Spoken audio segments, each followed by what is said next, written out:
Kia ora and welcome to Season 5 of the Aotearoa Rugby Pod. Rugby season is upon us again, and it'd be fair to say we're relatively excited. This week you're going to be talking to captains from the Chiefs and the Crusaders and the Reds and the Waratahs and the Hurricanes. We've got plenty to talk about, and of course, the blokes in studio with me, the geeks who love rugby on the inside, who do what we do, letting you know how it works from people on the inside of rugby. First person to talk to, James Parsons, former Blues Centurion and All Black. Chipper, no pants on, looking good after the summer. No, look, just thought I'd set the tone for a little summer lead-in. It's hot outside, but pretty excited to see the season starting. Yeah, the tan is good though. You've got to show that off. You've been working on that. Oh yeah, there's a bit of time on the golf course over the summer holiday, so got the pins out. Speaking of solid tan, Bryn in the screen, always looking very brown no matter what. Does Bryn sunbed? Is that what he does? Potentially, he'd be high. He'd be a high prospect. Bryn, welcome again. Look, I didn't think I was going to make it, boys. I honestly didn't think I was going to make it, considering we had a 7-day camp in our off season. So you had a camp in the middle of season just to make sure you were fit enough? Yeah, it was. We're the only team in Japan. I think there's 30 odd teams here. We're the only team to go through a pre-season during season. So it was lovely to reconnect with the boys, our company boys, be able to get away for 7 days. But no, we had a wrestling camp.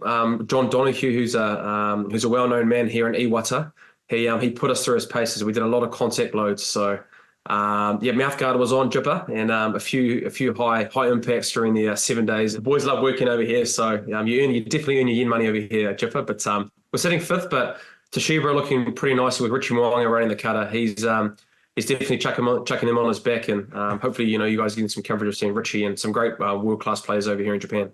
We have to jump into that mouthguard chat as well later on. We're going to look at the rules today that are coming up into Super Rugby. Of course, Super Rugby has its own rules, which are not always the same as World Rugby's rules. And the mouthguard is one of the things that we'll be looking at. The impact mouthguard is in play, and Jipper knows a little bit about that. So we'll be visiting that very, very soon. We'll talk a bit about ruck speed and TMOs and all of those kind of things. But probably first and foremost, Super Rugby starts this weekend, and it starts with an absolute belter of a game. The Chiefs versus the Crusaders, the repeat of last year's final. A very exciting match, considering the Chiefs will be feeling absolutely gutted still about how that just got away from them. And the Crusaders, of course, have got, without Richie Moanga, some things to do to prove that they're still the top dog. Jipper, this is the fight for the number one, do you think, if you look towards the end of the season? No, I wouldn't rush to that. I definitely think the consistency of the squad for the Chiefs is a big aspect for them to be picked to probably be in the final again, maybe coming first. But as you say, there's quite a lot of change down in Canterbury at the Crusaders. So opportunity aplenty. I'm really excited to see Rivers Reihana. It looks like just based on pre-season form, he's going to get that 10 jersey. But a lot will fall on the shoulders of players like a Will Jordan, your Sever Reese, your Ryan Crotties to make sure that they allow, I suppose, Rivers to be able to perform as we've seen him for Northland in the NPC. Bryn, obviously you know plenty about how the Crusaders work. When you look at a guy like Rivers Reihana coming in to be the pivot, when they've lost so many people to injury and lost, of course, Richie Moanga to Japan, how do the Crusaders go about making sure that he's up to the task from day one? When I first went down to the Crusaders, Richie wasn't the incumbent around Test match footy and was kind of going through the teething process of being able to be a number 10 at Super Rugby level. But I think what Rivers has done, and also Taha Kimara, he's a young guy that was in that environment last year who could be in and around that starting 10 role. I think the forward pick is going to play a massive part for that Crusaders team this year. I remember when we first got there, we had a world-class, a lot of All Blacks in that environment, guys that have played a lot of rugby at Super Rugby level and Test match level. I think it's going to do a U-turn in and around that forward pack. It's going to be the dominance around that side. And so the set piece, a lot of guys that have been there for a long time, I think they're going to be the kind of instrument of them moving forward for this year. But, I think with Ryan Crotty coming back, that's a great signing, I believe. And also Levar Moore, who obviously wants to be able to play in international level, been having an opportunity with Jack Goodhue going. I believe there's still enough there for that Crusaders team to be there or thereabouts, but obviously losing a guy like Richie Moanga and Sam Whitelock, and considering the draw that they do have, I think they've got 2 home games in the first 10 rounds.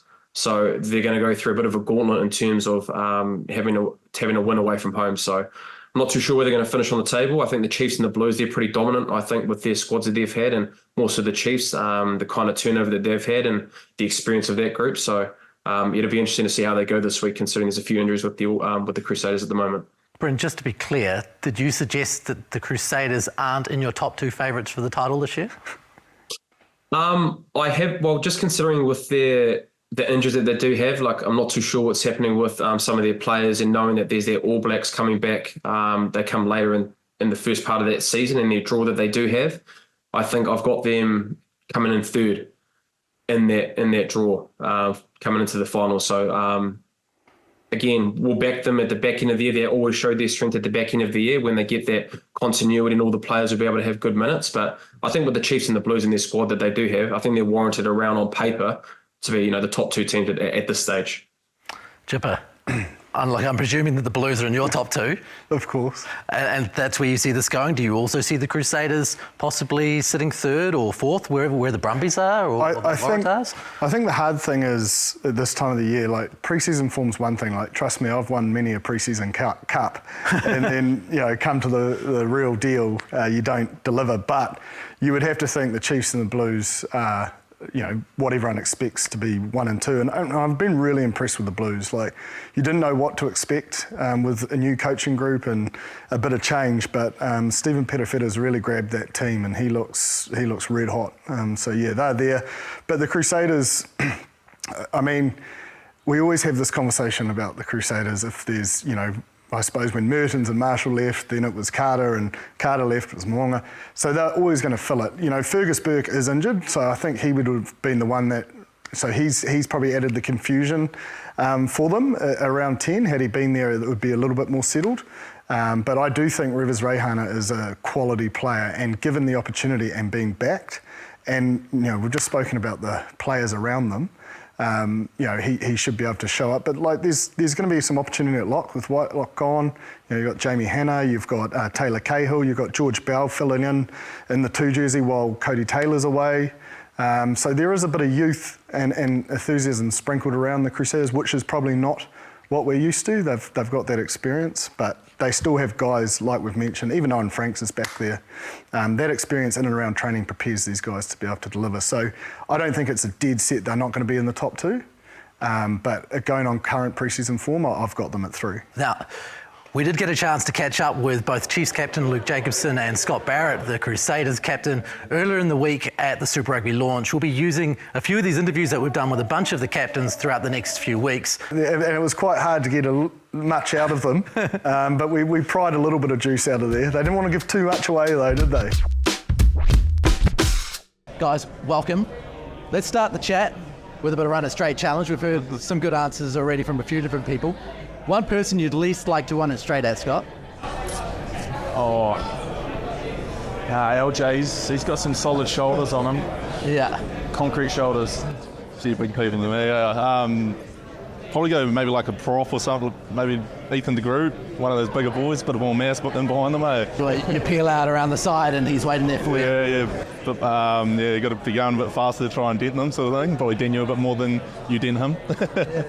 Chipper, yours? Oh, it would be Offa for me. Yeah, he snapped me that many times at training, so I've just got demons in my head from him. Okay, well, let's get into round 1. Luke, obviously we had the final last year between your 2 teams. It was a cracker. The end of the game was nail-biting for, I think, everybody. When you saw this was first up, what was your reaction? Yeah, I think it's really exciting, eh? Obviously, still a lot of bad blood in the mouth about last year. It was a tough loss to take, as I imagine any final losses, but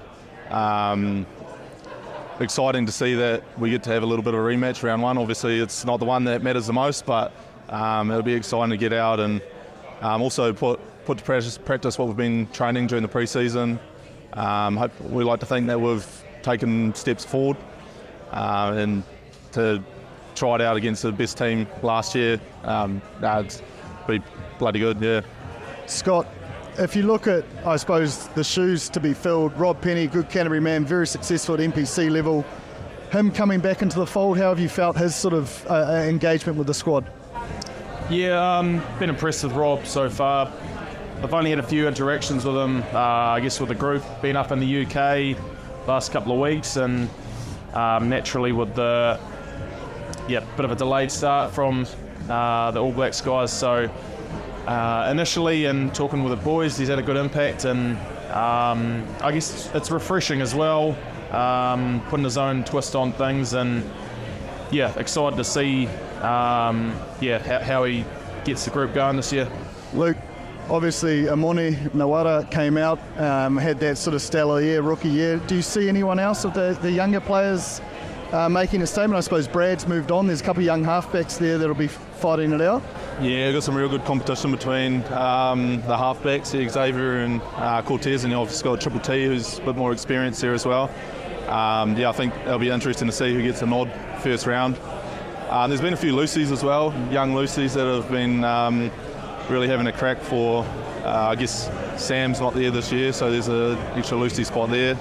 Malachi Rampling, Simon Parker, and Wallace Atiti have all been going pretty hard at each other. So hold up, mate. Do we not need to go that hard, or do you go, no, give it to me now at training? No, I think it's, I think boys, you earn boys respect by coming in and going hard and showing what you're about. It's when young boys come in and be passive and, oh, should I do that? Should I do this? It's probably a little bit more concerning. But when the boys just go get stuck in and look for help, ask questions, I think that's pleasing to see. Got one question left for you then. Crusaders player, young guy that everyone should watch out for this year, who could make a real big impact. Jamie Hanna. Yeah, why's that? I guess he's impressed me, I guess, last year coming in and training a young guy. Who's pretty talented, got some skills, and starting to learn how to use his body. So, I think he'll have an impact this season. What key skills should people look out for from him, do you think? On enough, he did a nice offload up in the UK to sort of set up a try. So, he's got good aerial skills and a wee offload, so that's something to look out for. Nice. You, Luke, from the Chiefs? Yeah, I guess probably go back to the halfbacks. I guess Cortez probably made a little bit of a name for himself last year. I think Xavier will make a bit of a name for himself this year. As I said, it'll be good competition between the two, but not sure who's going to get the nod. But I think Xavier will impose himself on the competition pretty well, whether he's starting or off the bench. Yeah. So that's who Luke and Scott think are their players to look out for within their squads. Bryn, I'm really interested to hear, if you're looking across this competition, who are the 3 players you're really looking out for to make an impact this year? Oh, I think for me, selfishly, being a halfback and with Aaron Smith going, there's a lot of good 9s floating around to be able to try and make that next jump to be able to get into that number 9 for the All Blacks, or in that kind of pecking order. I think, look, Falau Fakatava, I think with Aaron Smith going, it's due a big season. I think having that responsibility of being able to, run the team by himself with obviously the number 10 and that group, I think it's going to be a really important year for him. By all accounts, if I look at the pre-season, he's had some really good touches, have been able to build minutes coming into the early part of the year, so he's definitely a guy that I'm really excited to watch. I think Cortez Aotearoa with the Chiefs as well, with Brad Weber leaving, he's going to be in a very similar situation with Xavier Rowe and Te Toiroa Tahuruorangi is there, but he's in a very similar position where he's been talked around with the All Blacks as well. But I think also, Jacob Nipkins Ratamatavuki with the Highlanders, he's definitely one guy that I'm looking forward to watching. I think given the opportunity, wasn't able to do that with the Blues because there's obviously so much players, and being able to play with the winger and fullback role with that group. It's going to be great to be able to see him playing that fullback role. And lastly, Jimmy the Jet, Tavatava Nabwai, I think his move from Wana Pacific to the Highlanders is just going to add to that back 3 and having that punch to be able to beat people one-on-one, or being able to go over them that he's shown with Tasman and Wana Pacifica. So, those are a couple of guys that I'm looking forward to watching this year. Yeah, I've made note of similar ones, so I won't go down the 9s. I mean, you missed my boy Cam Roygar, but it'll let you off. But he's already in there, mate. I think if the teams who are going to win, Stephen Perifeta for me, it's his team. There's no confusion over that. He's really demanded that authority and direction for the Blues in that pre-season. Just how clinical they've been in the 22. We talk about the Crusaders all the time. They get into the 22, they come away with points. The execution and delivery when they've been in the 22 for the Blues in pre-season, I know it's pre-season and played Japanese sides in their break, but you still got to do it. And they've got a way of doing it with rolling the sleeves up. The forwards look like they just get in there to go to work, but then they've got the skill set to free up guys like Caleb Clark and co out wide. So, and I think Stephen's a big part of that confidence in the way he's driving. So I'm really excited to watch him hopefully step up and play more international rugby in that 10 jersey. I've got Damien McKenzie. I think you know where I'm going here. These are the key players that if you're going to win titles, so him owning 10 and really showing us what he's made of so that he gets that All Black 10 jersey will be a big part in the Chiefs going all the way. So do you think that Stephen Pettifeta has a chance, just to go back to your previous point, of maybe being the All Blacks 10 head to Damien McKenzie? Do you think that that's a serious prospect? Well, from what I've seen pre-season, he looks pretty focused. He's delivered for a number of years at NPC level. He has played 15 a lot when Bodie's been at the Blues. He's had the odd. This is it. Like, if he can take the Blues all the way, I'll be super stoked. But I think that will be a command. Like, Damien's got the inside running. There's no doubt about that. But if he can keep this form, there's no reason why he can't play good minutes at All Black level. The next question for you guys is the dark horse. Who are you thinking? Highlanders. Yeah, I've just been you can almost feel the energy and I suppose the mana, and I don't want to put it all on Jamie Joseph's shoulders, but there is an edge about the way they've played pre-season, brutal in the collision areas.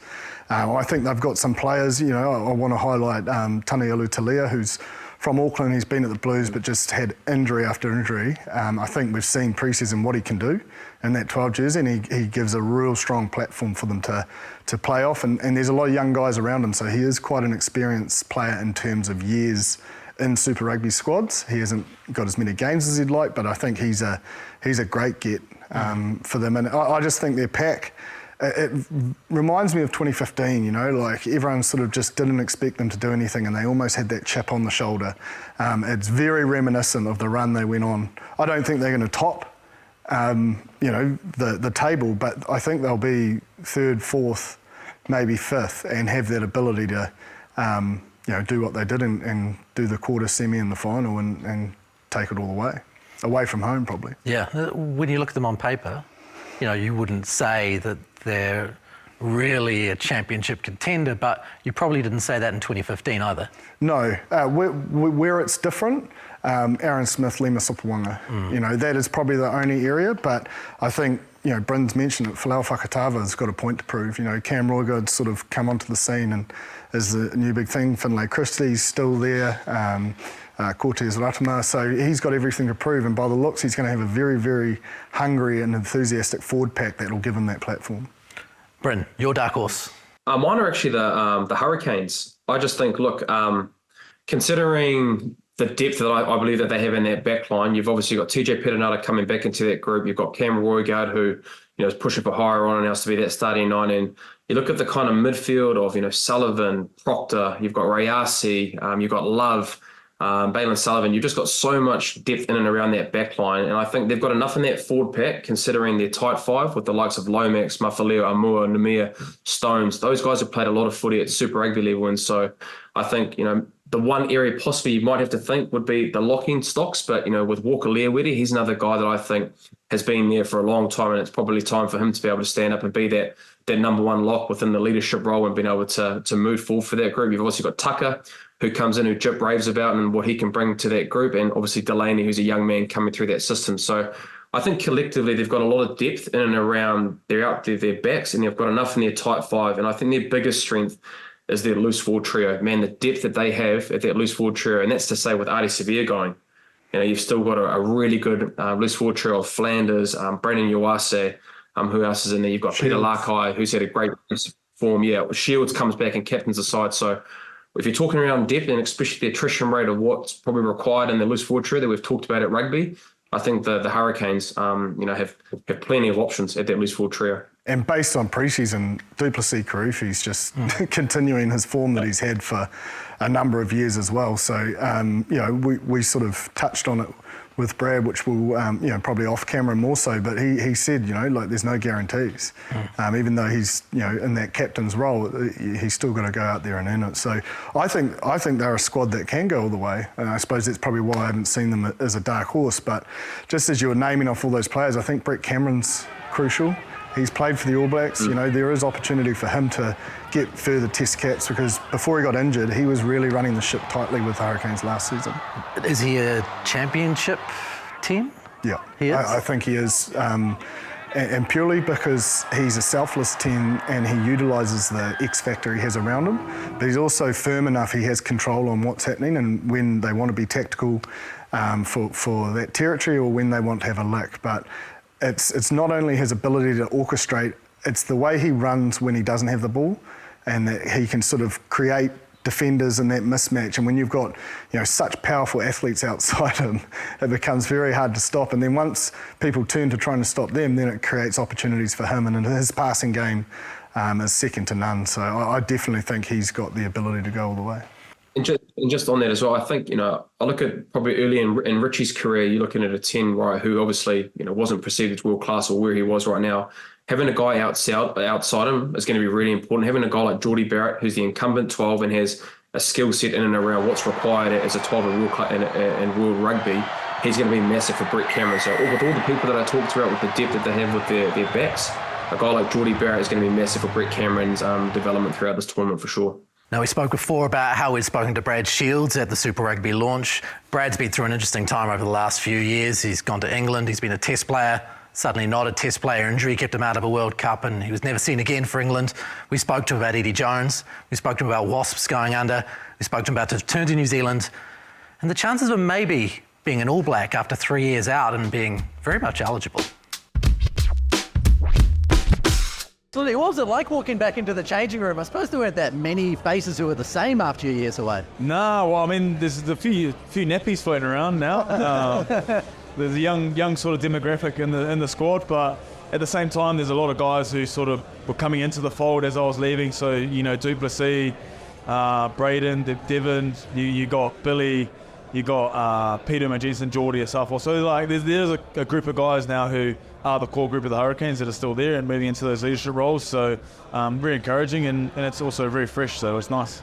And I suppose with a new All Black coaching group coming in, those young men are they're at the position where they want to make that step up, and they've probably had enough runs on the board to actually start claiming those spots. 100%, and I think it just adds a little bit of extra motivation, and obviously getting some consistent game time helps with that. So guys will be looking for that, looking for consistency. They'll be looking to put as many minutes. My English is terrible. As many minutes on the pitch as possible, and I think it's only going to help the team as well. Like, you look at the depth, the competition at training, where we can't ask for much more, and everyone's fighting for a position, and everyone stays healthy. It's only going to help our performance. I suppose it's nice having the captaincy armband then, because at least you're going to get a couple of starts. Well, I've had that conversation with Clark. He's pretty firm with having to earn my spot, and I think that's sort of the way you want to be. Like, there's no freebies in rugby, and that's exactly how you want it. You want that fight for those positions, and the more I can do to get on the pitch is going to help the team, and hopefully lead by example is always going to put us in a better position. So fingers crossed I can get a few games under the belt.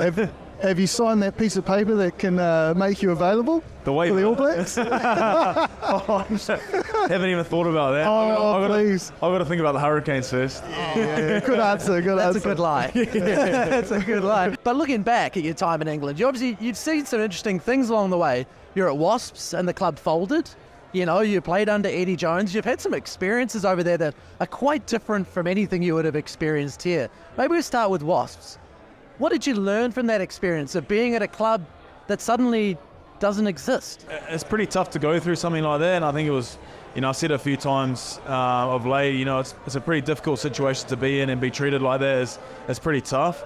But at the end of the day, somewhere along the line, it's going to make you a better human being and a better person. You look at life certainly a little bit differently, and for us and my wife and my family, taught us a lot about ourselves and our sort of stress levels and anxiety levels. But you got to just enjoy what's in front of you, and it's making me appreciate rugby a little bit more day in and day out, and you never know when it's going to finish. And Jipper obviously being recently retired from rugby, it's going to happen someday, and it's just, you probably don't expect it to happen that quickly, but you got to be prepared for it, and so I'm just enjoying it as much as I can at the moment. Does it make you appreciate the way we do things here? Where when I look up there, I think they're treated more like cattle, whereas here, it's a bit more about the people and the players? Yeah, I mean, I wouldn't necessarily say like cattle. Like there's obviously that perception, but we had a really good team culture within the last couple of years at Wasps, and and we got on really well. We had some real success, you know, there towards the end of COVID, making the premiership final, and I think that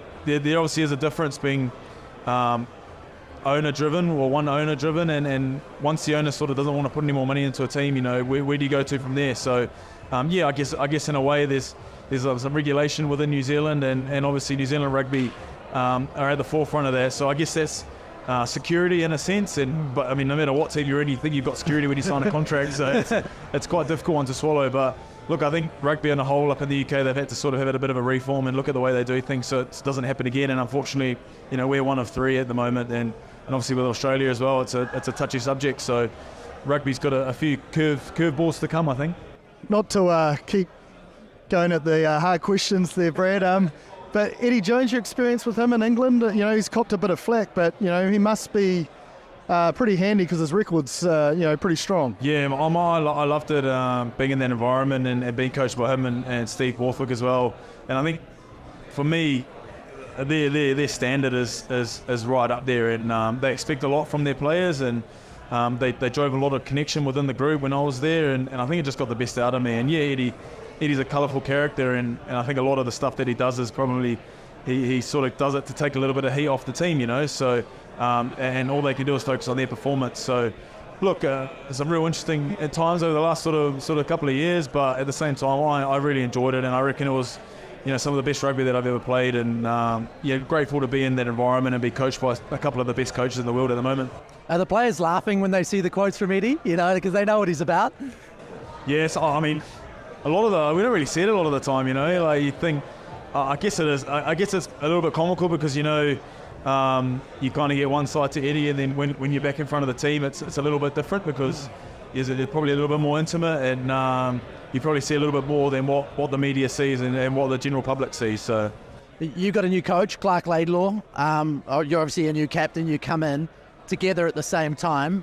How do you form that relationship, and how do you build what you want out of the leadership team together? I think Clarkie has been instrumental so far in jumping in with the Hurricanes, and obviously had history with the team as well. So, sort of semi-successful, made the final in 2015, and I think that sort of adds a little bit of motivation and a little bit of passion behind the Hurricanes brand and jersey. And one of the biggest things he wanted to sort of drive was that connection within the group, connection with the leaders, and then connection with the rest of the team. And the more we can understand each other, the more we can understand about, you know, where the Hurricanes are from, our regions, where everyone comes from. I think it's just be better for the performance. And obviously rugby is rugby, and you've got to play good rugby. But the more we can do around the group, in terms of belonging and making sure everyone's putting their best foot forward, training hard, working hard, and appreciating being in the environment. And Clarkie's doing that really well, and he's got some really good ideas of how we want to play. And yeah, hopefully we be really successful this season, and we're hoping to go a couple more than quarterfinal against the Rugbies. What does that look like week to week, the team bonding and those kind of things? Is it organised, scheduled into the day, or is it more organic? There's a couple of organised things. Like it's a hard one in rugby because what you don't want is forced fun, and I think it's got to be genuine fun, and we're really conscious of that. But at the same time, sometimes that needs to be facilitated, so you can end up having certain conversations, like pretty small things. But for Monday, we always have lunch together, or during the season we'll be having lunch together. So small things like that where you can go and chat and sit next to other guys. Went up to the Hawke's Bay, to Balin's Marae, up where the cyclone hit, and just being able to see guys like you're having a different passion and a different purpose, it brings you a little bit closer, and those things are pretty genuine, and I know a lot of teams are trying to do that at the moment, but that could be the difference in winning a Super Rugby title. A few of the coaches that you're with are pretty much the same age as you. You played with Corey, you got Tyler Blandale, you got Bryn Evans. You know what I mean? Like Corey's a little bit older, but you played with him. What's it like being, I suppose, a senior player and being involved with coaches who were teammates or contemporaries of yours? And is that an easier thing to do in some ways than maybe the old-fashioned thing where a coach was 20, 30 years older than you? Yeah, it's a funny one because I was playing against Whopper, Tyler a year older, and CJ's Clarkie's only even known Clarkie as a coach. I think it's an interesting one because there's always a natural, I wouldn't say divide, is probably not the right word, but maybe a separation between coaches and players, and that's just how it has to be because that's sort of the environment. The coaches are coaches at the end of the day, but I think it probably allows you to share ideas a little bit more freely, if that makes sense. Like there's probably not that big traditional brick wall where you're like, I'm a bit nervous to go to a coach and say something new or come up with a new idea or when you're talking about standards, you can have those open conversations and I think guys coming, relatively new out of rugby, they've still got a creative mindset in terms of what rugby is now and how you can sort of bend the rules a little bit or change the way you play and I guess that's with CJ and Tyler's biggest job, defense, how can we do things a little bit differently in attack and D and how can we excite people and all that sort of stuff and having that rugby now or just coming out of rugby almost still connected to the game in a certain way, you know how the players feel, so hopefully we can sort of use that to our advantage, I suppose. Before we let you go, we've got some quick fire questions for you. Now we've asked this question of everybody, but I'll spin it differently for you. You have to put my age on. 30. It's not just you, mate. It's everybody. It's everybody else. You do have the highest number. I'm not going to say anything else. The question was running it straight. One player in any club around the world that you've played against who you do not want to run it straight at. Of late, this has only come of late because I played with him over in France. It's Bosola Tuolangi. Oh, yeah. He is one of the biggest humans I've ever. Maybe him running straight at me I wouldn't like, but yeah, he's definitely doing some damage for a 20-year-old. He's a big man, isn't he? He's a big man, and he's got a motor on him too. So yeah, of late he's probably one of the ones. Worst roomie and why throughout your career? Holy, probably Reggie Goods. Oh yeah. Yes, he's like Snorlax. Loves to sleep. If you wake him up too early or destroy his sleep, he's a pest to be around during the day. Yeah. But maybe because I'm close to him. I appreciate that a bit. He snores? Yeah, he snores, yeah. He's the biggest prankster as well. I can't imagine it would be easy. Yeah. Oh, you go into your room and you're like, yeah, what's going on here? Yeah, what's coming around the corner? A nightmare. So what's he pulled on you? Fair enough. Okay, last but not least, Canes player that people might not know about or should know about, who you think's going to go ballistic this year? It's a good question. There's probably a few of those actually. I think Southall's going to have a really good season. He's obviously had a bit of a tough run with injuries, so keep him on the field. And I mean, you just saw, when he came back into Mitre 10 at the end, how exciting he was and how powerful athlete he was. I think someone like a Peter Larkai is going to be pushing the boys hard for a starting spot this year. Another athlete, and we're absolutely spoiled with him. And probably an outside choice, someone like Josh Warby. Like you watch him during pre-season, and the kid's just got an absolute motor on him. Like he's running a whole 2 or 3 Ks more than everybody else. Him and Ruben Love, like I think when you got guys like that who just relentless work rate, like get around the pitch. You see it during Mitre 10 Cup when he gets the ball, you're like, so you could bring the game open here, So I'm excited to see a few of those guys play. You've actually got, if you look at the squads as a whole, the Hurricanes have got quite a. I suppose well experienced. Yes, they're young, but they've got there's not too many new faces.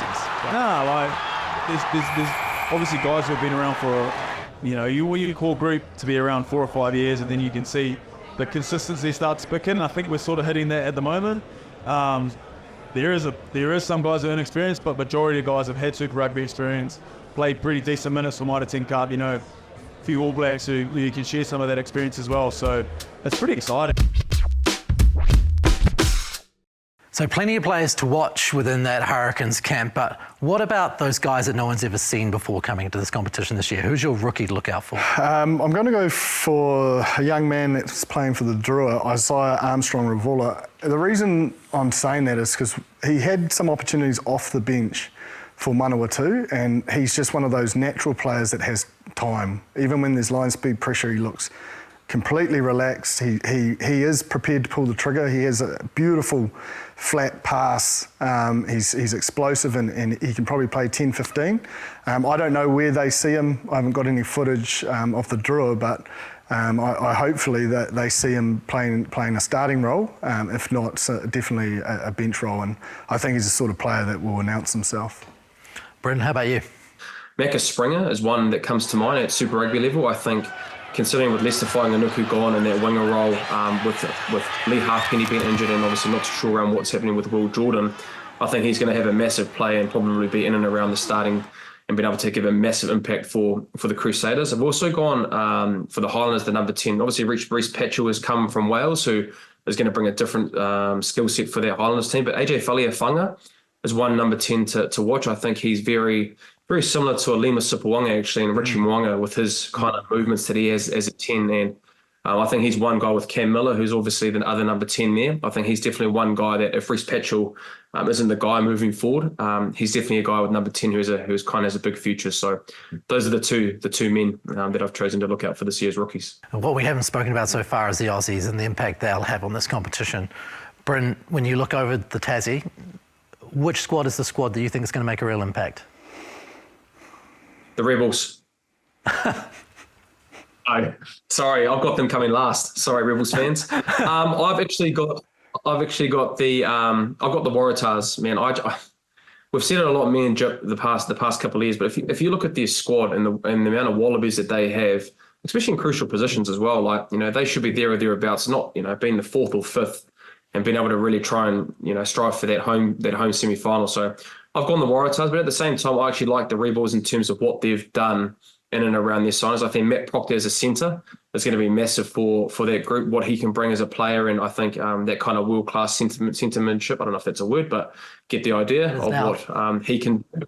It is now, and obviously Taniela Tupou, bringing him in, a world-class prop to that environment. But I guess the only bad thing about the Rebels is, and Jip, as a player, if there's a lot of stuff going off the field, there's going to be a lot of heat coming on them throughout the duration of the competition if they're going to be there or not. And by all accounts, with what's happened over there, probably looks like that they're not going to be there. So, but the Waratahs are probably my team that I think should make a big movement in this competition. I think the Brumbies are always going to be there. The big thing is if they want to go all the way, Lolosio has to play really well and start taking control of the side. Yeah, I don't have the Tars in the 8. I'm with you, Bryn. And I suppose I compare it to some of the blue squads I was in. On paper, like they should be winning more often than not, but sometimes it's just not clicking, and I think with a guy like Michael Hooper gone, and just their pre-season form, like their defence is just leaking. And they can't score, they can't guarantee themselves to score 40 points a game and win at 40-39. So I think there's a lot of work to be done for the Tars. And we caught up with Tars captain Jake Gordon, who spoke a little bit about that, the inconsistency, how good they are on paper, and how they expect to be quarterfinalists, but it isn't that easy.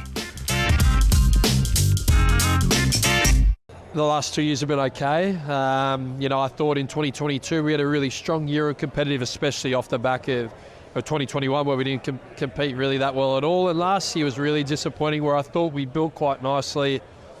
We lost that round one game against the Brumbies, which was a big one for us in front of 27,000-30,000. So that was frustrating. Then it took us about 6 games to start playing some decent rugby, and with Super Rugby, it's such a short competition, you don't have much time. So we're excited for the year.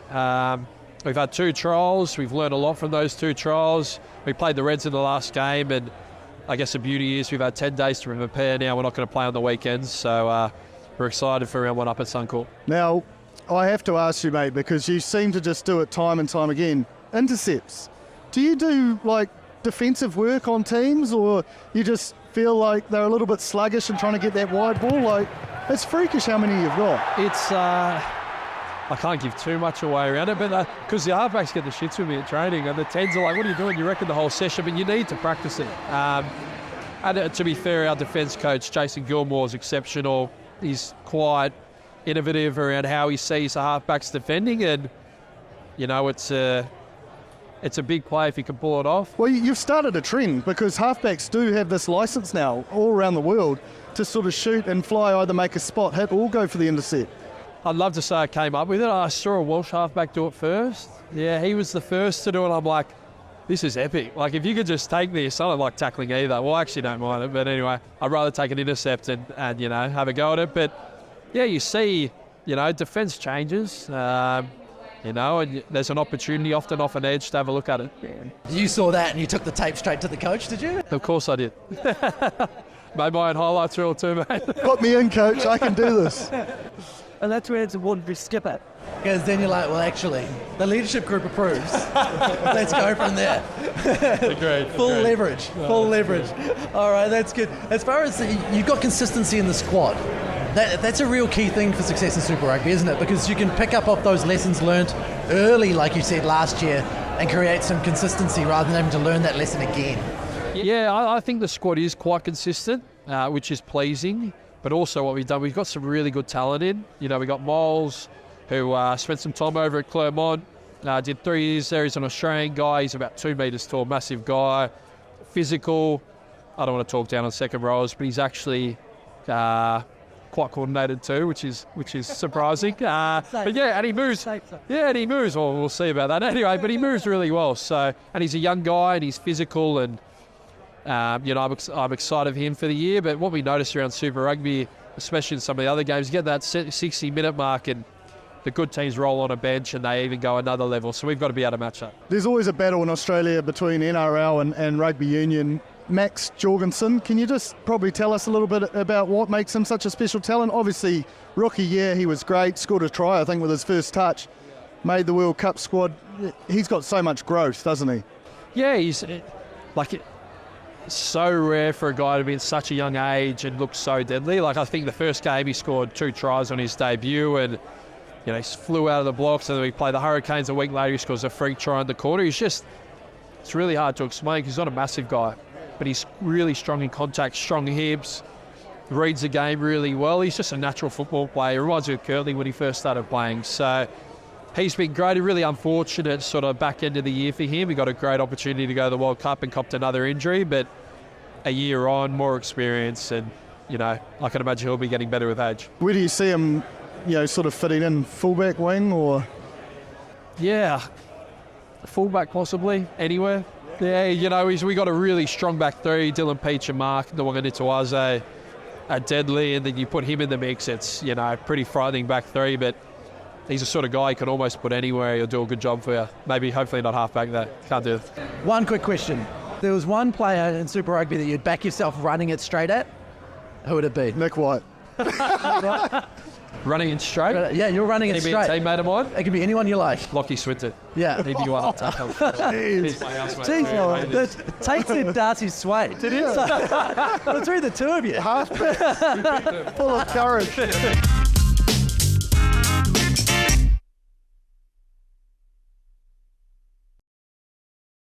It's forwards, but that fella to your left, what I'm looking at, he was pretty good to run it straight. More so just for the fact of what would happen after you ran it straight. If you got any form of momentum, it would just be red and say, "I'm going to get you." For the next 30 minutes of training, he's just trying to find you, take your head off. So, he's not wrong. I would chase people around the field.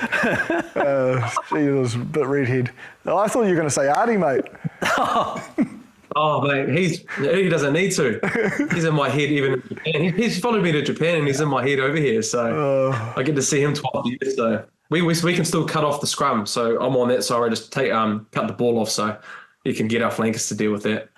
Brilliant. Bryn's referring to the fact that there's a few rule changes, I suppose, that have happened through Super Rugby, and one of them is that halfbacks aren't allowed to go past the tunnel, allowing a clean ball out the back of the scrum and hopefully good attacking balls. So that's a pretty good thing for an attacking team. Oh, it's outstanding. I just think everyone in rugby, I feel like, is making a concerted effort to try and make the product as fast and as attractive as possible, which at the end of the day, you want fans engaged, and that's how they're going to be engaged. Okay, well, while we're talking about that, let's just carry on then. Ben O'Keefe came into Sky and he had a chat with us about what it looked like as far as the changes within Super Rugby and any ways that they're looking to adapt with the game. One of them was to make sure that the TMO had less time in play than they did at the World Cup. So you're going to see less of TMOs in Super Rugby, which can only be a good thing because I think we're all a little bit over that by the end of the World Cup. Yeah, I just, as I said, I think Super Rugby Pacific has put a hell of a lot of focus of bringing people back to the game, either through Sky Television or Stan Sport, or going along to games. And I think a lot of it is around making it faster, more ball and play time, challenging defences a little bit more so it's not so rush defence orientated and sort of caught in between the 22s, So there's plenty of innovation, and again, they made another one that will hopefully lead to more counter-attack as well. But the big one I want them to keep policing, because I thought Ben O'Keefe did it really well in the Chiefs Crusaders game last year, but it's sort of, like any new rule towards the end of the comp, is that speeding up that line out and scrum. to get it going in that 30-second time period. Yeah, and if there's collapses, you're going to see that the ball, if it's at the 8's feet, will just be let out. They won't be resetting the scrum, so that's an absolute ripper as well. As far as halfbacks are concerned, Bryn, at the breakdown, they're going to enforce that 5-second clearance off the back. So we're going to see fewer of those caterpillar rucks setting up for the big up and under or box kick or whatever it might be. You feel like that's a good progression for the game? Oh, definitely. I think, it's been talked around loosely around, being 5 seconds when they say use it. But to be honest, and especially in an international game, it's not really policed that hard, in and around that time frame. So, some good nines or some good, defensive coaches will be on that, getting players to shout out 1, 2, 3, 4, 5. And as a nine, especially if you can't get that ball back quick enough, it really will have an effect on your kicking. So, I think that's a great initiative, and I really hope it's policed early on in the competition. I hope, there's trends early in the competition that refs tend to really jump on, and I really hope that they can do that, because I think that's a great way to be able to speed up the game, because the kicking element is going to be in the game with how defences are, like Jip talked around. The kicking game is a massive element, and I think the DuPont law is a really good one. I think, for our viewers, probably education around it is obviously with the previous DuPont law, with especially the French team, if you do kick it long, you could just be able to stand still. You didn't have to let the guy, the winger or the chaser or the kicker put you onside, and you could just stand there, and the opposing player would have to run 5 meters or do one pass for then you to be able to go forward. So I think to be able to have the game a little bit more fatigue based, especially for the forward strip, as a hooker or as a tight 5, if it's a kick battle of 7 to 8 kicks and you've got to constantly keep moving back forward, retreat firstly, and then have to be able to keep moving back and forward. I think it's going to add more ball in play, and obviously open up the game for opportunities, especially around counter attack or an attacking brand of rugby, to be able to try and test tiring defenders and defences. And when it comes to safety, the impact mouth guards, that's something that's going to be in Super Rugby this year. We've seen it in other competitions around the world, but that evolution of rugby where players have to wear the mouth guard through the week, set a base level, and then go and not surpass that base level on the weekend if they get an impact. Surely that's got to be good for the game, Chip. Yeah, I definitely think, look, the technology's in its infancy, so there'll be things that you're going to have to, we'll have to sort of learn on the go. But I do think, the innovation and where this data could potentially, find some solutions to player safety is really exciting. Currently, obviously from January 1, World Rugby sort of mandated that players have to wear it if they want to access HIA. So you don't have to wear it. If you choose not to wear it and they don't have the evidence, then the matchday doctor has the ability, if he thinks you've been concussed, or he or she, thinks you've been concussed, it's recognise and remove, so that matchday doctor is recognise and remove, and they don't get to have an HIA without the instrumental mouthguard, so they're gone for the game. And are all players happy with that? I don't know. No, I don't think anyone likes to be told what to do. But you've also got to understand, I suppose, the hard thing is during the week, like for trainings and stuff, that you wouldn't normally wear a mouthguard because you've got to get a certain load. There's a lot to go before, I suppose, it's a smooth process. What do you mean? Do people not wear mouthguards at training? Just well, there's very limited contact sometimes at training, so you'd only wear your mouthguard for contact, and some people are happy not to wear mouthguard if contact's at sort of 75-80%. So even like mauls and stuff, yeah. So I just think you've got to get a certain amount of load to be able to access HIA on game day, and I think it's no less than 50% of the highest user. So if say it's 90 minutes, the highest user at 90 minutes, they can't, and if I only have it in my mouth for 44 minutes, I don't get the benefit. I'll go to recognise and remove, even though I've got the mouth guard. Right. So you've got to get because they want to see the whole week. Yeah. To make sure that, because there is a lot of, I suppose, thought, and I probably believe this, there's a lot of head knocks that happen during training more than games. So it's that desire to get a good, clear picture of the whole week, and then making sure that they can, I suppose, somehow make use of that data to change the weeks. So who enforces that? The club doctor, management? It'll be medical personnel. Team. Yeah. And they'll be making sure that the mouthguard is on at all times, kind of similar to the way you used to get your studs checked. Yeah, it's like a GPS. It'll be on a computer if it's in or not. Yeah. So it's just, and there might be some weeks where there isn't contact, so you're not going to go. Yeah, there's just a few things to work out. Right. But if everyone has an open mind, we'll find the solution. But if we are firm in our thoughts, it makes it a little bit harder. Right. So tipping at superrugby.co.nz, tipping.superrugby.co.nz, Aotearoa Rugby Pod League. Let's have a look at this weekend's games. Chiefs, Crusaders. Chiefs. Chiefs, Bryn? Home advantage. That's why. You've made the bold call already. You just have to follow it up. I have made the bold call. Crusaders will win though. Crusaders will win. Well, the Chiefs, But honestly, pre-season form wasn't the Chiefs that strong. Yeah, but it wasn't. But I think considering where the squad's at, the All Black boys haven't actually played a lot of minutes.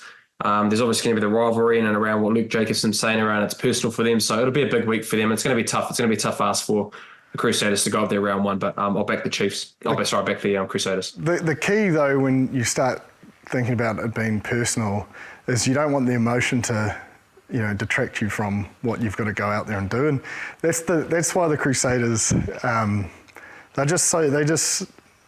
don't have that.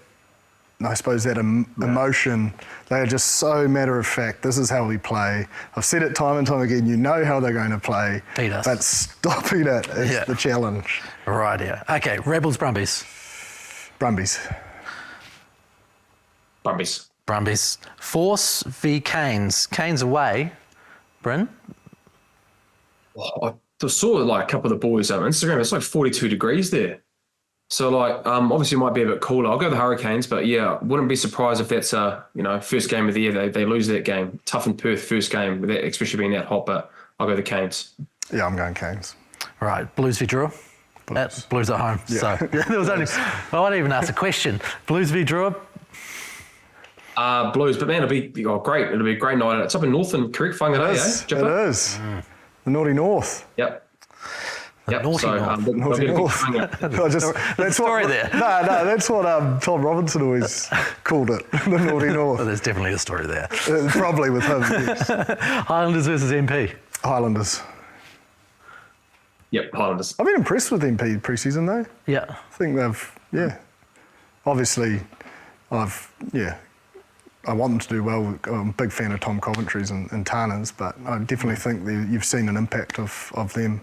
Yeah, and we spoke with James Lay, the new captain, and we'll play his interview in the weeks to come as well. He was great. An impressive character, very impressive character. Yeah, and he just articulated this season plan and what they've been about very well. Yeah, good insight there. Reds v Tars. Reds. Bryn? I'll go Tars. Even though Morgan Turanui doesn't feel they've got a tight head, and Angus Bell's and the Waratahs, I might change that closer to kickoff actually. Yeah. Mind you, I got the Tars finishing last. I can't. I've got to go to the Reds. You can't. I want you to die on that. I wanted to create a little bit of spice, a little bit of a talking point. If we just gone through the status quo, Yeah. But it could be a disaster. Right, yeah. Hey, you've made a couple of massive calls, Jip. You've got Highlanders finishing fourth. Season 5, mate. I really want to bring it in, bring a bit of spice. Yes. And he started strongly. Okay. You have to back them. Plenty of rugby to watch this weekend, and there's also Opiki next weekend starting as well. So it's going to be a pretty full-on few weeks with the rugby tournaments going on. Plenty to watch. Your wife's given up for the next 40 weeks? Yeah. She gave up about 6 years ago. Probably 17 years ago, actually. Fair enough. Okay, well, thank you very much for joining us for the first episode of the year of the Aotearoa Rugby Pod. Of course, we love your input, so please, could you send us an email, aotearoarugbypod@sky.co.nz. We'll take your questions, we'll try to answer them as we can, and get into as many of them we can each week. So get in there, get into the tipping comp as well. We really appreciate you catching us on Sky, across all of Sky's platforms, on Rugby Pass as well. We'll get to you wherever you can find us, whether it's audio or video. We'll do what we can to answer your questions and get you involved within the show. So thank you very much for joining us again, Jipper. Thanks, Ross. Appreciate your time. Oh, it's good to be back. Yeah, good to have the tan and the legs and the tan in the studio. I'll wear some pants and shoes next week. I know, well, it's still summer. You've still got, a few weeks to go. Yeah, beauty. And Bryn. Appreciate your time. Good to be back, boys. Good to see us. Okay. We'll catch you all next week on the Aotearoa Rugby Pod. Enjoy your first weekend of Super Rugby and Six Nations.